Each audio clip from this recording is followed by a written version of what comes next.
Sans plus tarder, commençons avec le premier sujet, à savoir la crise nigéro-béninoise.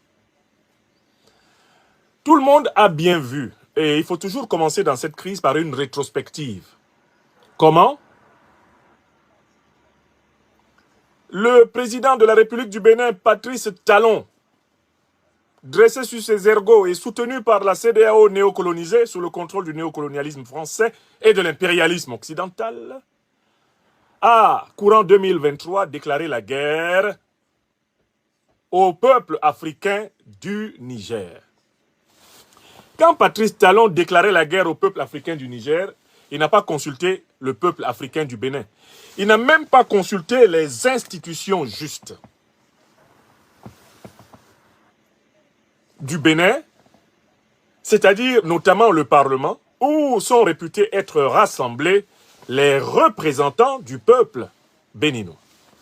Patrice Talon s'est aussitôt situé au second rang parmi les va-t-en-guerre, ceux qui voulaient résoudre la crise politique nigérienne par les armes. Quand on remonte rétrospectivement à ces moments chauds de l'année 2023, où Patrice Talon, à la suite d'Alassane Dramane Ouattara, et poussé par les néocolons français, annonçait la volonté de l'armée béninoise de franchir la frontière pour aller résoudre le différend politique nigéro-nigérien.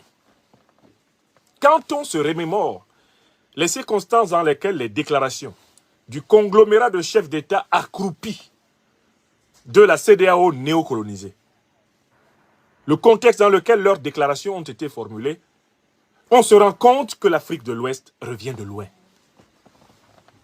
Oui, Patrice Talon a Debola Tinubu, alias Sleepy Tinubu, Alassane Dramane Ouattara, le satrape reptilien venu de Sendou pour troubler la paix des Ivoiriens, et ayant renié notre belle terre burkinabé de Sendou pour troubler toute l'Afrique, avant d'être bientôt dégagé. Macky Sall, qui maintenant médite sa politique sale depuis Marrakech au Maroc. Umaro Sissoko Embalo, que nous avons surnommé le généralon Guterres Madi de Bissau. Tous ces individus fanfrelucheux étaient aux avant-gardes de la menace et de la déclaration de guerre. Embalo parlant même d'une force anti-putsch, lui, le grand putschiste de Bissau, parlant même d'une force anti-putsch pour aller rétablir les suppôts de la France-Afrique et du néocolonialisme, eh bien au Mali, au Burkina Faso, au Niger, et ainsi revenir dans le pouvoir somniférant de l'aliénation qui retarde l'Afrique. Tout le monde se souvient avec émotion des déclarations de ces hommes. Ils ne les ont pas faites en secret.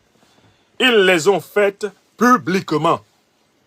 Ils ont multiplié des sommets de la CEDEAO à l'occasion desquels ils ont littéralement craché du feu. L'Afrique de l'Ouest retenait son souffle car elle était au bord de sa première grande guerre internationale du XXIe siècle. La guerre annoncée par la CEDEAO. Il n'a échappé à personne que les réunions des chefs d'État, comme nous les appelons de la CEDEAO, ont été immédiatement suivies par des réunions de leurs chefs d'état-major militaires.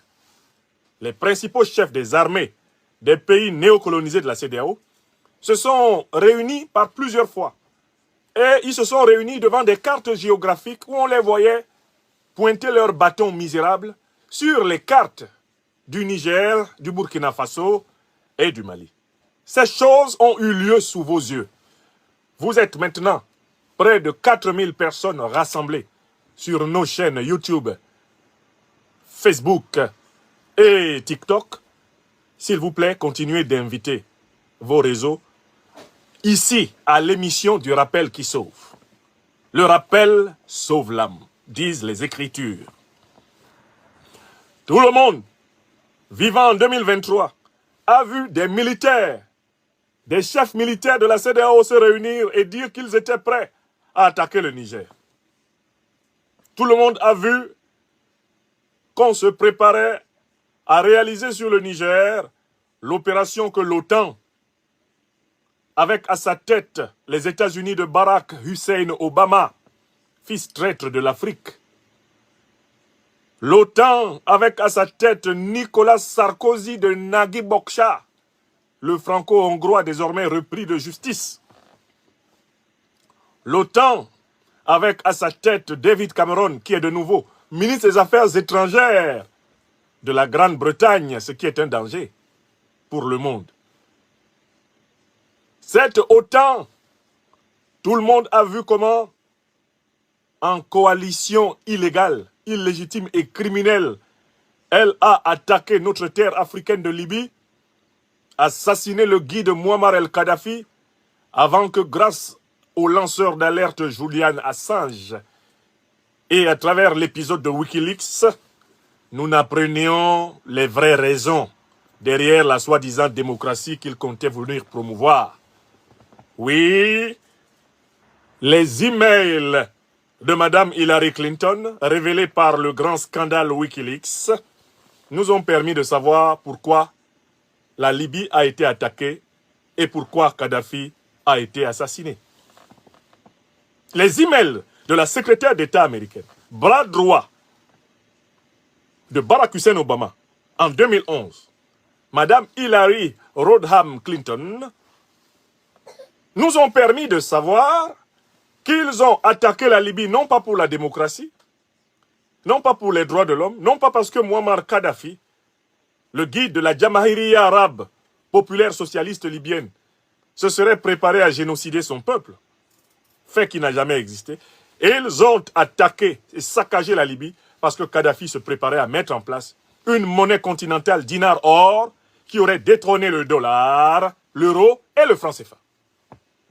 C'est écrit formellement dans les emails entre Mme Hillary Clinton et ses plus proches conseillers. Voilà le motif pour lequel Mme Hillary Clinton, véritable sorcière des temps modernes, devait dire devant les caméras en Mondovision « We got him », parlant du guide libyen Muammar el-Kadhafi, nous l'avons eu.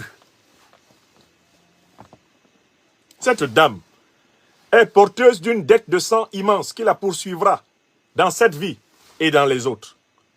Et quand elle connaîtra la visite des mondes infernaux, ceux de la putréfaction des âmes, qui conduisent dans les limbes de la néantisation infinie, elle se souviendra et elle verra tous les Libyens, tous les Africains qui sont morts par sa faute.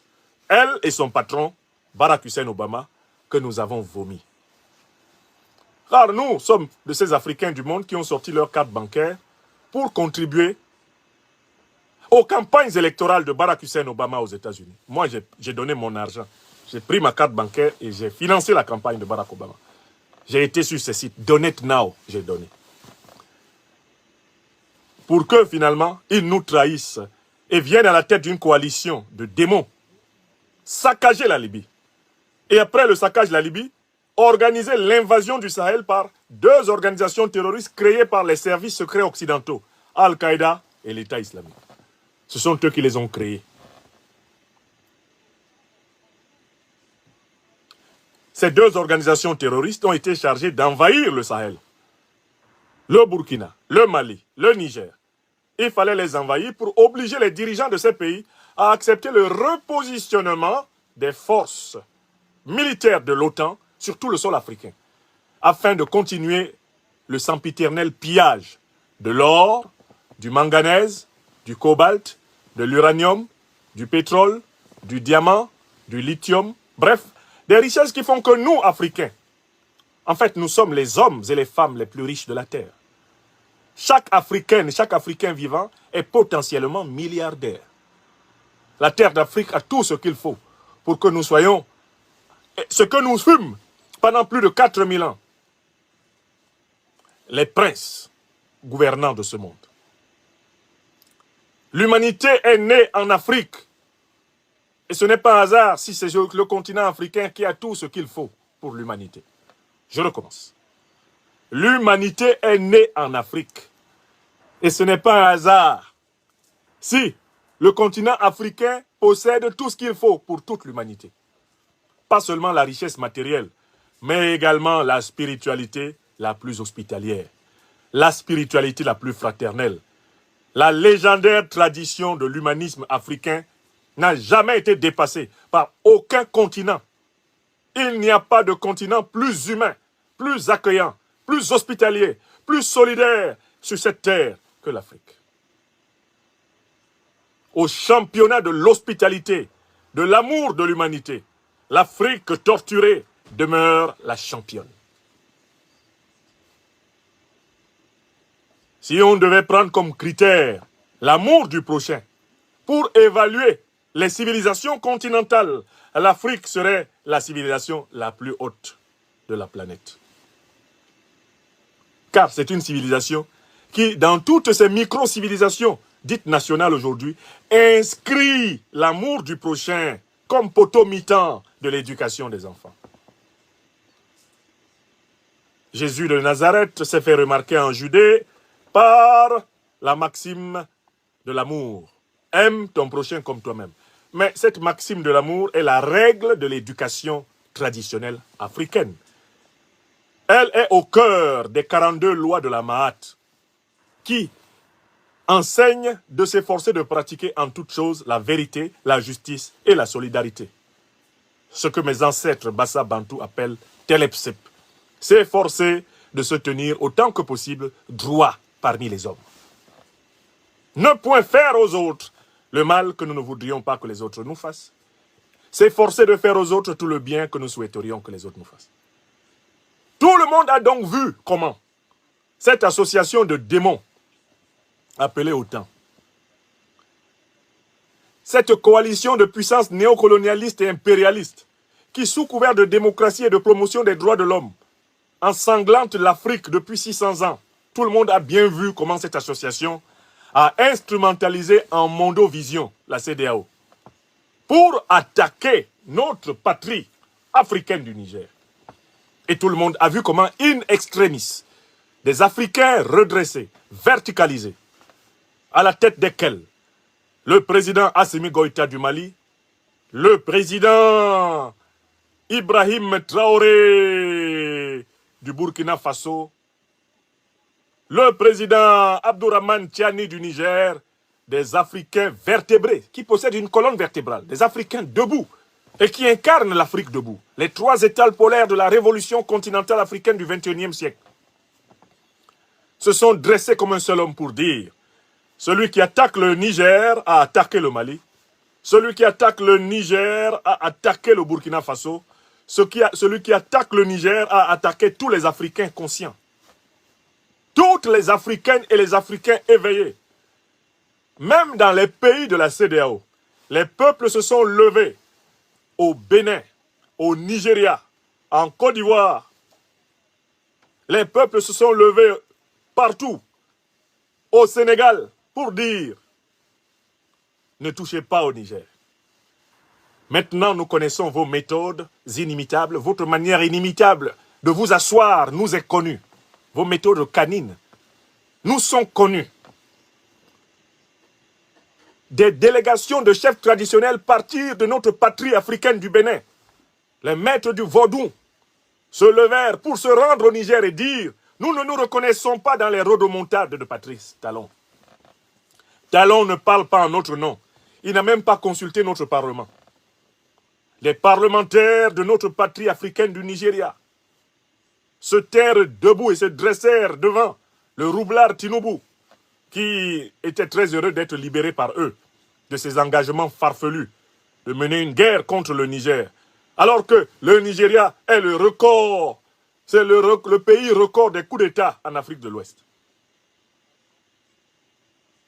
Des députés et des sénateurs nigérians se tinrent debout pour dire: hors de question, Fade Retro Satanas CEDEAO.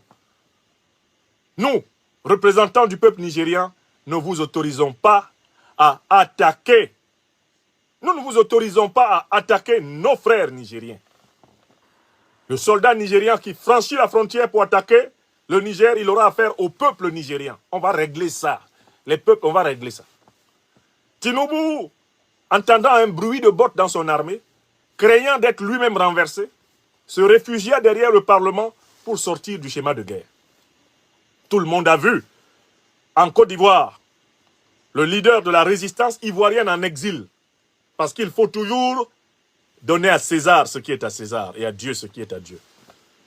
Le premier homme d'État ivoirien a signé une déclaration publique pour soutenir l'Alliance des États du Sahel et dénoncer le projet de faire la guerre contre le Niger. Allez vérifier. Il s'appelle Guillaume Kibafori Soro.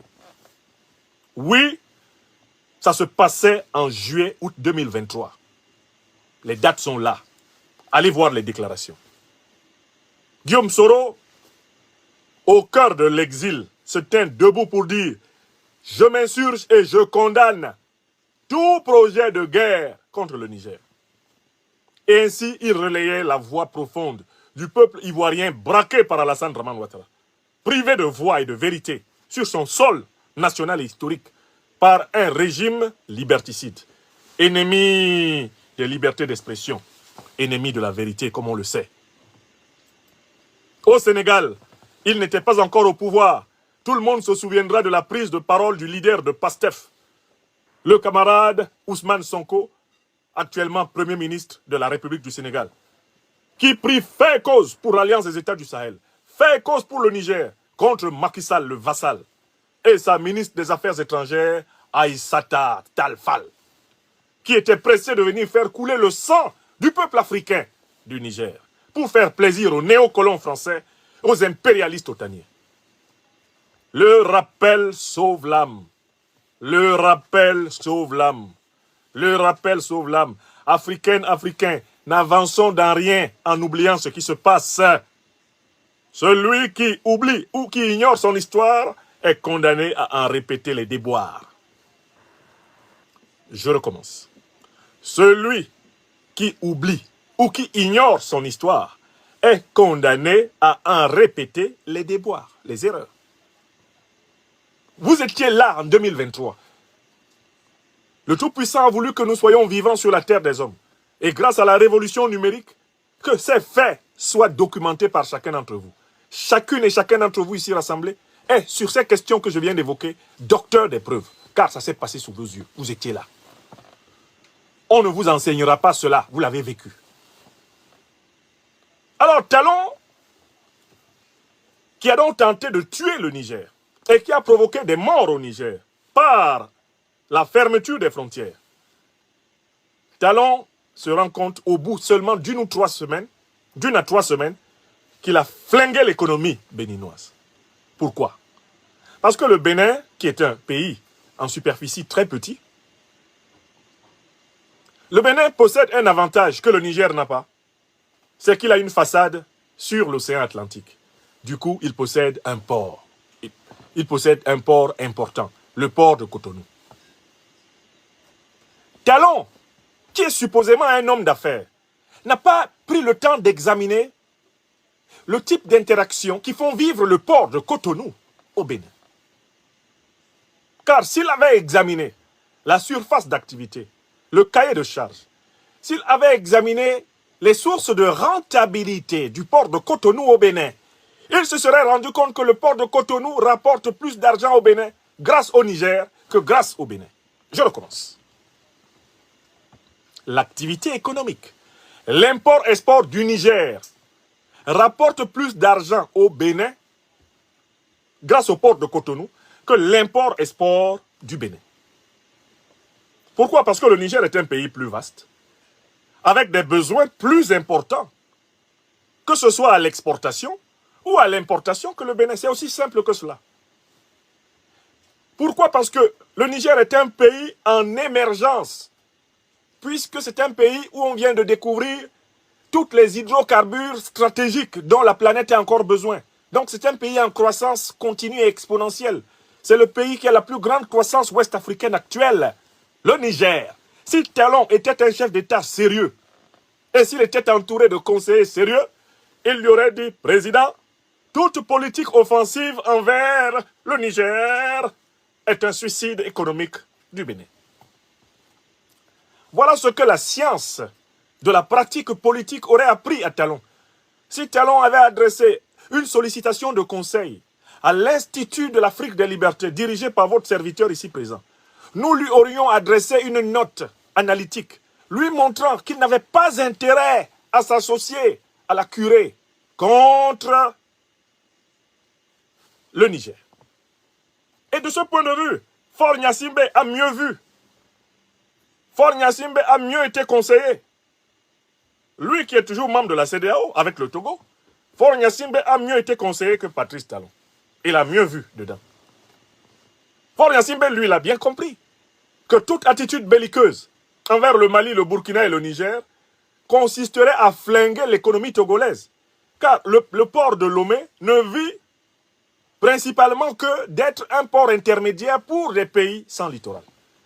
Ce que le Togo gagne en faisant transiter les marchandises du Burkina, les marchandises du Niger, est supérieur à ce que le Togo gagne par son propre import-export. Faure Gnassingbé, lui, le sait. Mais Talon qui dit qu'il est un homme d'affaires, il a fait un début pâle d'études scientifiques à l'université. Il parle vite, comme s'il savait, alors qu'il ne sait rien. Voilà un président pour rire, un président brouillon. Il s'habille bien, il a des jolis costards, bien taillés. Il se met devant les gens, on croit qu'il est intelligent. Alors qu'en réalité, c'est un taré, Talon. C'est un taré. Vraiment, est-ce que vous voyez la décision qu'il a prise? C'est une décision de taré. Ce n'est pas une insulte que je lui dis. Il est vraiment taré.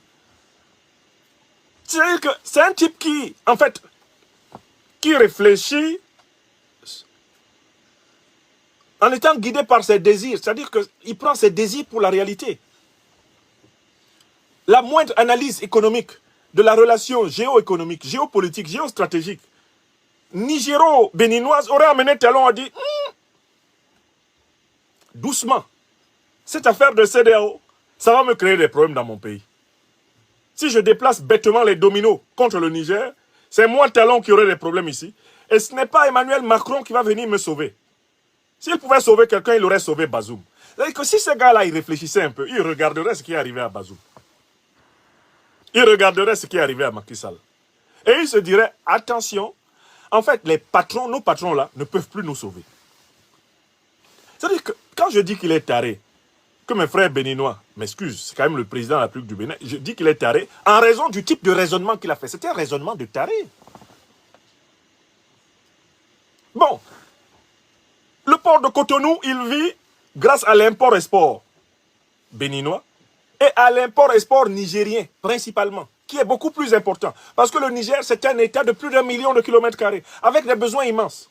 Mieux, si Talon réfléchissait, de tous les pays ouest-africains, quel est celui avec lequel le Bénin a des intérêts étroitement liés, des intérêts économiques directs? Eh bien, c'est le Niger. Parce qu'il y a eu le pipeline qui part de Koulélé au Niger pour venir au port de Sémékodji au Bénin et fournir le pétrole au marché international. Un projet formidable pour lequel il faut féliciter tous les chefs d'État qui ont travaillé. C'est-à-dire que, quelle que soit la manière dont vous prenez le problème, mes chers amis, vous êtes maintenant plus de 5000 personnes, bientôt 6000 en direct de cette émission. Continuez à la partager. Le partage n'est pas suffisant. Appuyez sur le pouce levé sous la vidéo. Parce que ça, cela permet de préparer les leaders de demain à ne pas commettre les erreurs d'aujourd'hui, les erreurs d'hier. Si Talon regardait objectivement la relation nigéro-béninoise, c'est-à-dire que le Bénin devait être le dernier pays de la CEDEAO à avoir une attitude offensive envers le Niger, en raison des intérêts vitaux. C'est pour ça que je dis que les Béninois doivent demander la démission de Patrice Talon. Parce que c'est quelqu'un qui n'a même pas regardé les intérêts vitaux du peuple béninois. C'est-à-dire qu'il y a d'autres pays qui pouvaient se permettre de se comporter de cette façon parce qu'ils ont une marge opérationnelle, géostratégique, géoéconomique, géopolitique par rapport au Niger. Mais pas le Bénin. Parce que le Bénin est intimement lié à la respiration du Niger. Si le Niger tousse, le Bénin éternue et pète. Oui! Si le Niger tousse, le Bénin éternue et pète. Si le Niger commence à brûler, le Bénin explose. C'est-à-dire que la crise nigérienne déferle sur le Bénin en une semaine. Si le Niger vole en éclats, le Bénin vole en éclats en une semaine, rien que le flux de réfugiés qui va descendre sur le Bénin est saturé. C'est vrai ou c'est faux? Quand tu dis que tu es président d'une république, la moindre des choses, c'est que tu dois veiller à des choses comme ça. Vous êtes d'accord avec moi? Puisque tu es chargé de protéger ton peuple. Donc tu ne peux pas prendre des décisions qui mettent ton peuple en très grave danger. Or, c'est ce qu'il a fait. Alors, au lieu de reconnaître la gravité de sa faute et de s'amender complètement, Talon a décidé de persister dans une politique offensive envers le Niger. En quoi consiste cette politique offensive? Il a décidé de positionner des troupes hostiles à la frontière entre le Niger et le Bénin. Sachant très bien que le Niger s'était séparé des troupes néocolonialistes françaises, il a décidé de leur accorder le gîte et le couvert à la frontière sud du Niger. C'est-à-dire, littéralement, ceux qui ont été chassés par la grande porte au Niger sont rentrés par la fenêtre aux portes du Niger grâce à Talon, qui les a installés face à l'armée nigérienne. C'est ce qu'il a fait. Et le Niger l'a démontré en donnant des reportages. Merci à toi, Étienne Girondin. Le Niger l'a démontré en donnant des reportages issus même de la presse d'investigation française.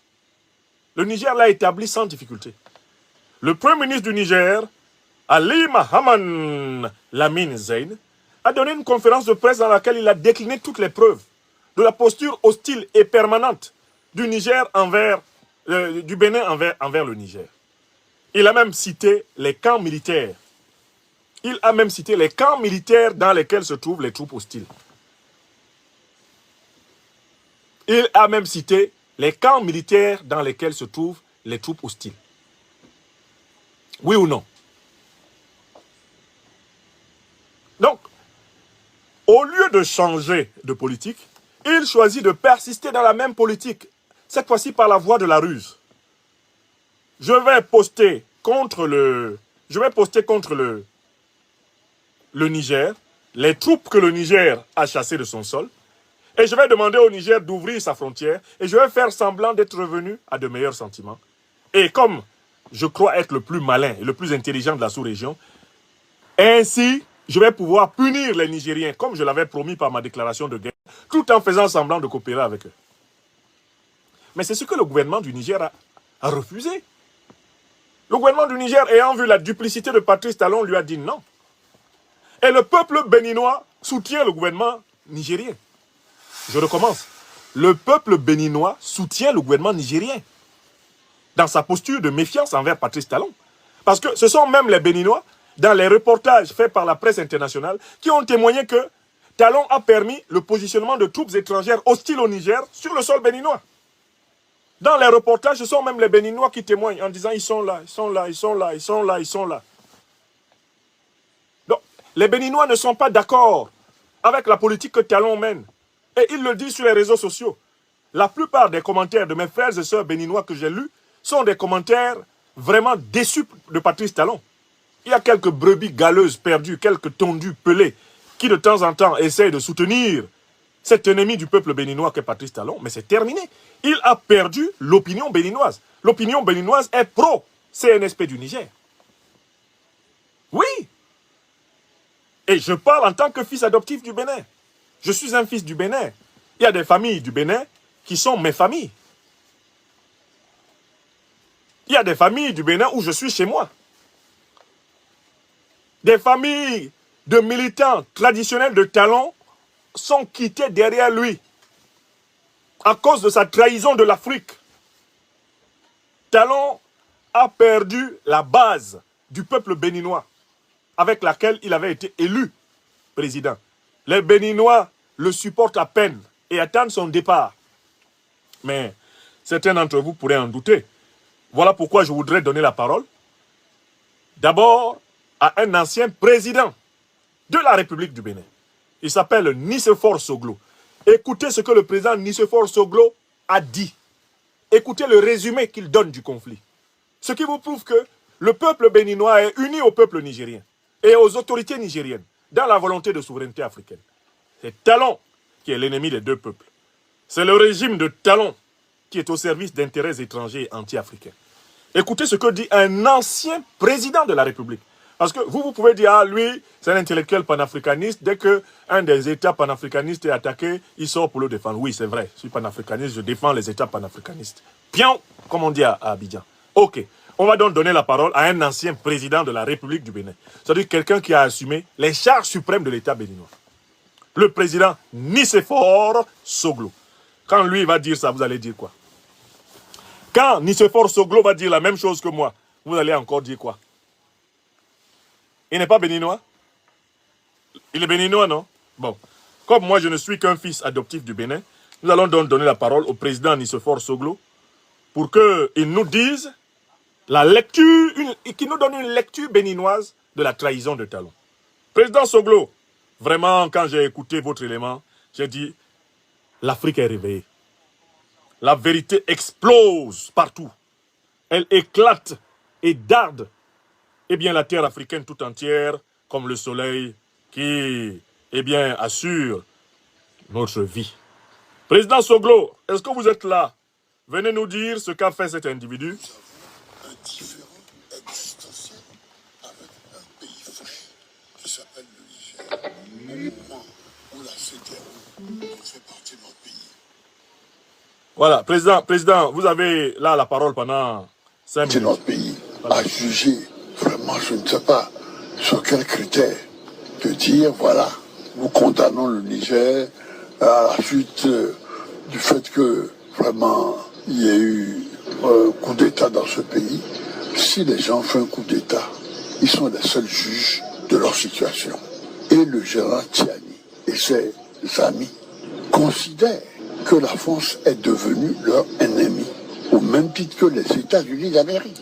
Voilà. Et ils ont dit maintenant, pliez vos affaires et dégagez. Ouais. Quand des gens prennent des décisions aussi graves, parce que c'est pas courant, toi, qui es le voisin, ou tu es avec eux, ou tu es contre eux. C'est comme ça qu'ils voient les choses. Le Niger considère que le fait qu'ayant estimé que la France, elles sont devenues son ennemi, au même titre que les États-Unis d'Amérique. Toi, si tu es son voisin et que tu veux avoir d'excellentes relations avec elle, ou tu te tais, ou à ce moment-là, tu adoptes son point de vue. C'est exactement le contraire qui a été fait. D'où la colère et la fureur des Nigériens. Or, ce que les gens oublient en matière économique, vous le savez bien, notre port est le port le plus proche. Alors, je reprends ça. Vous le savez bien, notre port Un instant. est le port le plus proche. Je pense que vous avez un problème au niveau du son, côté Les YouTube. bateaux passent par ici pour approvisionner. Je sais ce que je vais faire. Mais si tu passes du côté de ces ennemis, et ce qui à ce moment-là, tu n'as plus au point de raison Non, je vais d'avoir, reprendre. mettons, des relations. Je reprends. Nous avons un différent existentiel Est-ce que le son est meilleur? avec un pays frère qui s'appelle le Niger. Au moment où la CEDEAO, dont fait partie notre pays, a jugé, vraiment, je ne sais pas sur quels critères, de dire, voilà, nous condamnons le Niger à la suite du fait que, vraiment, il y a eu un coup d'État dans ce pays. Si les gens font un coup d'État, ils sont les seuls juges de leur situation. Et le général Tiani et ses amis considèrent que la France est devenue leur ennemi, au même titre que les États-Unis d'Amérique. Et ils ont dit maintenant, pliez vos affaires et dégagez. Voilà. Quand des gens prennent des décisions aussi graves, parce que c'est pas courant, toi, qui es le voisin, ou tu es avec eux, ou tu es contre eux. Ouais. C'est comme ça qu'ils voient les choses. C'est tout. Le Niger considère que le fait qu'ayant estimé que la France, elles sont devenues son ennemi, au même titre que les États-Unis d'Amérique. Toi, si tu es son voisin, et que tu veux avoir d'excellentes relations avec elle, ou tu te tais, ou à ce moment-là, tu adoptes son point de vue. C'est exactement le contraire qui a été fait. D'où la colère et la fureur des Nigériens. Or, ce que les gens oublient en matière économique, vous le savez bien, notre port est le port le plus proche, mettons, de Niamey. Oui. Et les bateaux passent par ici pour approvisionner. Mais si tu passes du côté de ces ennemis, et ce qui à ce moment-là, tu n'as plus au point de raison d'avoir, mettons, des relations avec quelqu'un qui est devenu mon ennemi. Tant qu'à faire, adressons-nous soit au Nigeria, il y a le port de Lagos, soit adressons-nous au Togo qui est à côté, il y a le port de Lomé, il y a le port d'Accra, etc. C'était déclaré, non pas pour un pays qui dit « je considère que les gens qui ont agi sont des ennemis ». C'est comme ça que le Niger voit les choses. Est-ce que si tu es un ennemi et que vraiment cet ennemi, hein, tu dis voilà, il faut que je me protège, et que ton voisin dit mais je suis son ami à ce moment-là, il faut savoir. C'est aussi simple que ça. On n'a pas besoin de sortir de Polytechnique, de Normal, de l'ENA ou de autres pour comprendre. C'est une question de voisinage, Vraiment. une question de bon sens. Vraiment, président. Les généraux de là-bas ont pris la décision de dire aux Français, vous n'êtes plus nos amis. Ouais. Les Américains, vous n'êtes plus nos amis. Ouais. Prenez la porte. C'est à ce moment-là que toi, tu vas devenir l'ami de ces gens-là. À ce moment-là, tu deviens, on peut dire au fond, mon ennemi, volontairement. C'est aussi simple que ça. Hein? Pour des raisons objectives, pour des raisons, mettons, de voisinage, pour des raisons purement économiques, tu décides que on a fait un pipeline pour exporter le pétrole, l'or noir du Niger vers l'extérieur, et on a demandé à ce moment-là aux, comment dirais-je, aux Chinois qui ont fait ce travail-là, et après toi, avoir l'or noir, l'exporter, mais ça te rapporte, vraiment on peut dire, on voit l'importance que ça peut avoir pour l'économie, on peut dire, de notre pays. Bien sûr. Comment tu peux décider comme ça, froidement, sans état d'âme, que tu n'as pas besoin de cet argent-là? Ça n'a pas de sens. Si on ferme ta frontière, si on ferme ton port, et que tu ne peux plus... Et moi, j'ai la possibilité de m'adresser ailleurs, parce qu'on n'a pas besoin de sortir de Polytechnique, de Normal, de l'ENA et tout ça. C'est vrai, papa. C'est le bon sens, simplement. Oui. Qu'est-ce que ça veut dire, ça? Mais puisqu'ils ont dit, quand même, ce qu'ils ont dit est simple. Nous avons dit ceci. Notre ennemi, nous venons de le mettre à la porte. Il s'appelle la France, il s'appelle les États-Unis. Ils ont dit ça clairement et tout le monde l'a entendu. Vous l'avez entendu aussi. Bon, c'est à ce moment-là que, au moment où ils disaient ça, tu condamnais, dis vous n'avez pas le dire attention. C'est moi qui décide qui est mon ami et qui est mon ennemi. On a des affaires commerciales ensemble. Moi, je produis et elle sort du pétrole. Ouais. Et on passe par chez toi. Et tu bloques. Vas-y, vas-y, président. Quand tu fais des affaires avec quelqu'un, il ne faut pas être fâché avec lui. Il faut quand même qu'on ait de bonnes relations. Il te dit, je ne veux pas que tu t'entoures. Si tu veux t'entoure, c'est que bon, sinon tu m'adresses à quelqu'un d'autre. Et tu dis, tu persistes, non, mais après tout, si tu as une balle dans le pied, tu es totalement libre. Il s'agit de mon pays, qui est à la fois, on peut dire là, directement, on peut dire concerné, et qui risque de perdre beaucoup dans cette affaire-là. De perdre non seulement, on peut dire, à deux points de vue, des affaires. D'abord, tout ce qui arrive par le port de Cotonou est dévié maintenant. Il n'y a plus de bateaux devant le port. C'est pas bon. Deux, est-ce qu'il est normal que le pétrole qui passe par ses mains, on peut dire, passe par notre pays? Et je pense qu'il est souhaitable que rapidement nous puissions nous réconcilier avec le voisin. Très bien.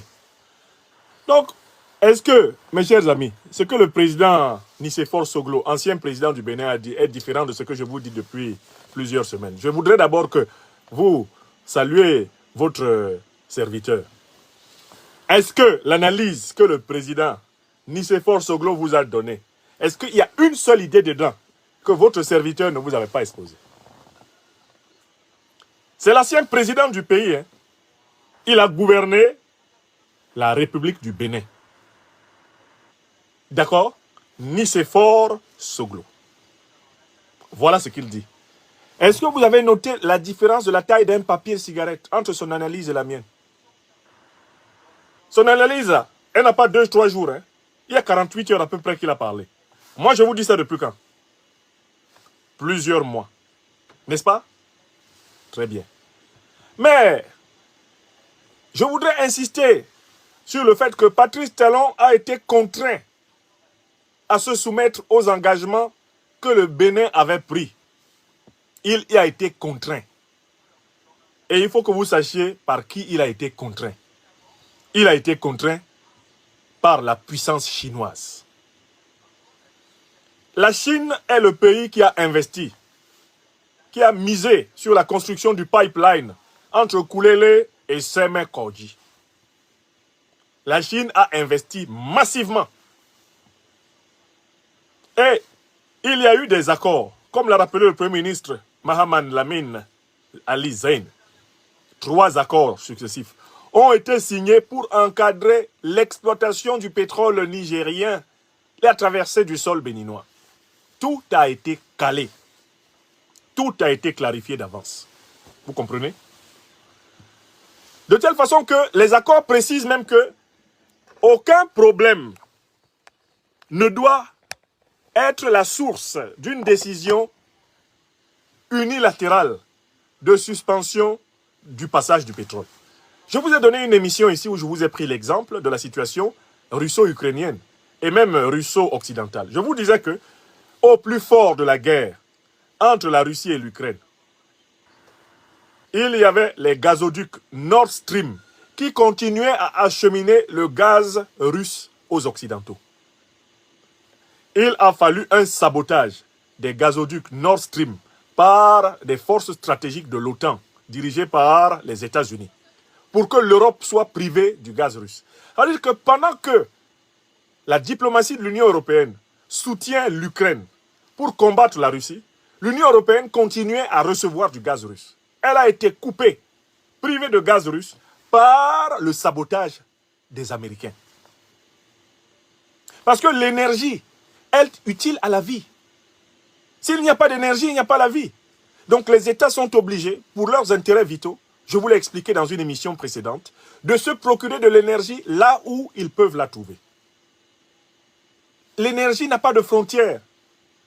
Voilà pourquoi l'Europe, et en particulier la France, le pays d'où je vous parle ce soir, continue à acheter du gaz et du pétrole russe, tout en entretenant bien sûr une propagande de guerre très offensive contre la Russie. Ils achètent du gaz et du pétrole russe. Et même quand ils avaient sanctionné le gaz et le pétrole russe, ils les achetaient indirectement à travers la Chine et à travers l'Inde. Ils ont continué à acheter du gaz et du pétrole russe. J'ai même rappelé aux gens que, jusqu'à l'instant où je parle, le combustible nucléaire français est traité par les entreprises du nucléaire russe, en vertu d'accords qui ont été passés par les deux pays et qui n'ont pas été dénoncés. Donc, j'avais expliqué qu'on ne pouvait pas lier la question de l'ouverture ou de la fermeture des frontières à la question de la circulation de l'énergie. L'énergie étant vitale pour tous les pays du monde, sa circulation n'obéit pas aux mêmes règles que celle de la fermeture des frontières matérielles, des frontières de marchandises. Je l'ai dit ici, oui ou non? Vous êtes mes seuls témoins. Vous êtes 5000 personnes rassemblées sur YouTube. Je vous ai donné une conférence ici où j'ai établi la distinction entre les questions de frontières et les questions de circulation d'énergie. Et où j'expliquais que l'énergie circule, elle est transfrontalière. Elle est comme l'air qui souffle là. Le vent que vous respirez là, il est venu de partout dans le monde. C'est de l'énergie. Par nature, l'énergie n'a pas de frontières. Je l'ai dit, non? Or, la Chine, qui est aujourd'hui en passe de devenir de manière incontestable la première puissance économique mondiale. La Chine a des accords et elle a une coopération bénéfique avec plusieurs pays africains, dont le Bénin. Quand la Chine prend son argent et l'investit pour permettre au Niger de devenir une puissance pétrolière sous-régionale africaine, mais la Chine ne peut pas s'amuser avec un État comme l'État béninois qui viendrait couper le chemin de son pétrole, alors que par ailleurs la Chine participe au développement du Bénin dans des projets phares et est un partenaire lourd dans la sous-région africaine. Donc le président Abdourahmane Tchani, le grand stratège de Niamey, ne s'est pas excité quand Talon s'est mis à conditionner la circulation de l'énergie pétrolière nigérienne à l'ouverture de la frontière. Le président Tchani ne s'est pas excité. Il a simplement demandé aux partenaires chinois de rappeler à Patrice Talon que le Niger et la Chine ne sont pas ses camarades. Le Niger et la Chine sont des puissances concertées. Le Niger est un immense État de plus d'1 million de kilomètres carrés. Tu ne t'amuses pas avec ces affaires comme ça. Et le Niger a des partenaires puissants. Mais pourquoi il n'y a aucune résolution des Nations Unies qui a été votée pour attaquer le Niger, le Mali, le Burkina? Mais parce qu'ils sont alliés à la Russie et à la Chine. Membres permanents du Conseil de sécurité qui bloquent toutes les résolutions offensives néocoloniales et impérialistes de l'Occident. contre les pays souverainistes et panafricanistes. Donc, le président Tchani ne s'est même pas excité, n'a même pas fait une déclaration. Il a laissé parler son premier ministre. Il a laissé parler les ministres. Le président Tchani n'a rien dit. Il a juste appelé son partenaire chinois. Il a dit à la Chine, eh bien, c'est pas compliqué.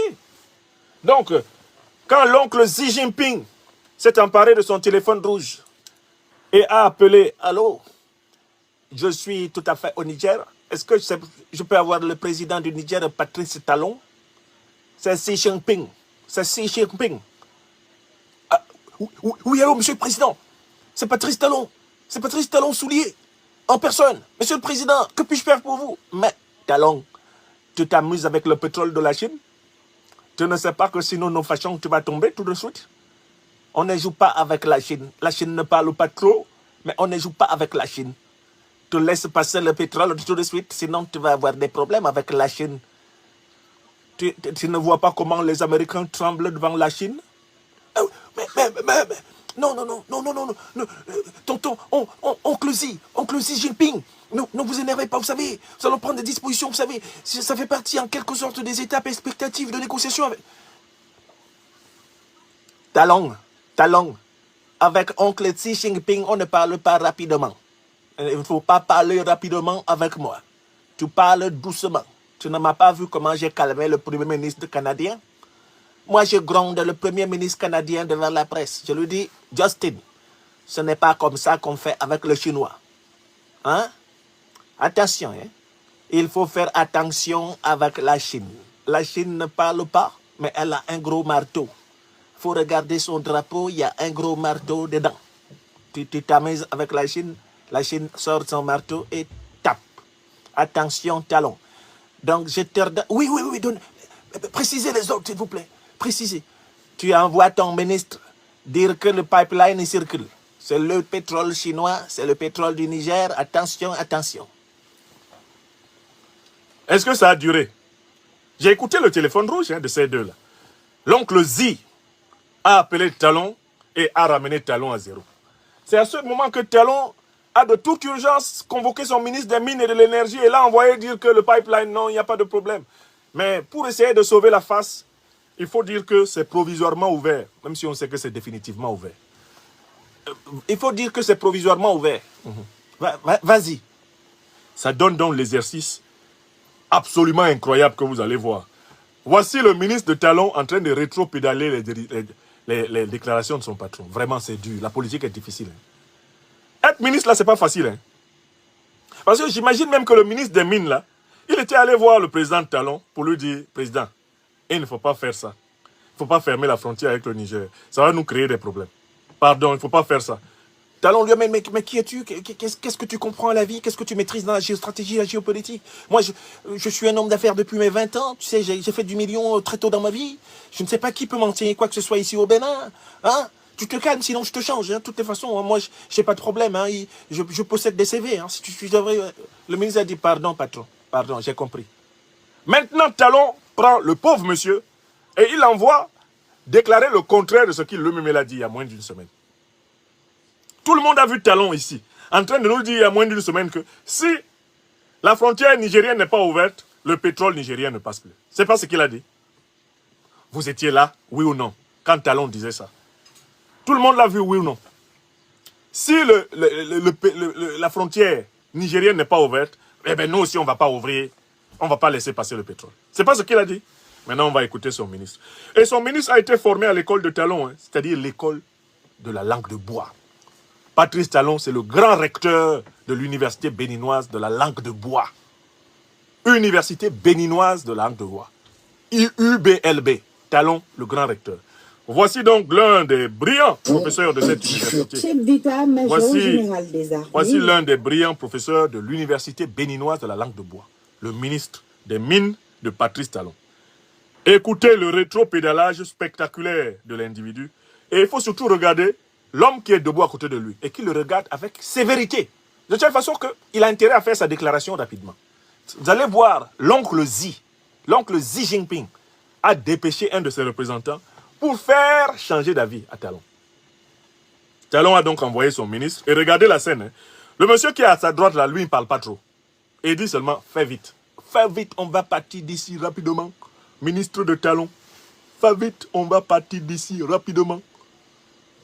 La politique est dure. Bon, vous avez la parole. Non, non, non, attendez, monsieur le ministre, prenez la parole. Oh, ouais. Qui fixe les conditions générales qui présideront à la construction et à l'exploitation du pipeline sur les territoires du Niger et du Bénin. Selon les dispositions de l'article 3.1 de l'accord bilatéral, le droit de transit du pétrole brut en provenance du territoire nigérien sur le territoire béninois est octroyé à l'État du Niger et c'est en vertu de ce droit que tous les autres accords et instruments juridiques ont été mis en place. Vous avez vu le chinois est à côté, il le regarde ça. L'État du Niger et l'État du Bénin sur le chargement tel que prévu par les accords. Partagez, partagez. On essaye d'attaquer notre émission. C'est-à-dire n'a aucune intention de ni les intérêts de l'État du Niger. Ah bon? Ni la CNC, Maison Mère de Wako. Ah bon? Toutefois, il est important de noter que cette autorisation ponctuelle et provisoire, telle que mentionnée dans la lettre de la douane nigérienne, ne saurait être érigée en règle de conduite pour l'exploitation normale du pipeline qui doit se faire dans un cadre normal de relations entre États. Aussi, voudrais vous annoncer qu'en vertu des articles 21 et 22 de l'accord bilatéral et de l'article 10.4 de l'accord du gouvernement hôte, la société WAPO a sollicité la tenue de la réunion du comité inter-État. Donc je conclus la première partie sur le Bénin. Vous avez vous-même vu le rétropédalage piteux et honteux du ministre béninois des Mines et de l'Énergie, qui n'est rien d'autre que la honte de Talon. Vous avez tout à fait vu que à sa droite, dans l'image, se tenait un Chinois chargé de vérifier qu'il va bien déclarer que le pétrole passe. Et ceci est la preuve suprême que le Niger et la Chine ont fait plier l'impoli et l'adversaire du peuple béninois et du peuple nigérien, qui est Patrice Talon. Et cela, j'aimerais que vous témoigniez que je vous l'avais aussi dit. Je vous l'avais dit que Talon ne serait pas capable d'imposer au Niger et à la Chine ses 4 volontés à propos du pétrole. Que devant ces deux puissances unies, Talon ne ferait pas le poids. Je l'ai dit ou non? Je conclue là-dessus. Et on passe au deuxième sujet. Je l'ai dit oui ou non? Je l'ai dit oui ou non, mes chers amis? Ok, vous témoignez que je l'ai dit. Nous pouvons donc passer au second sujet de notre émission. Mais il était important qu'on revienne vraiment en long et en large sur cette affaire.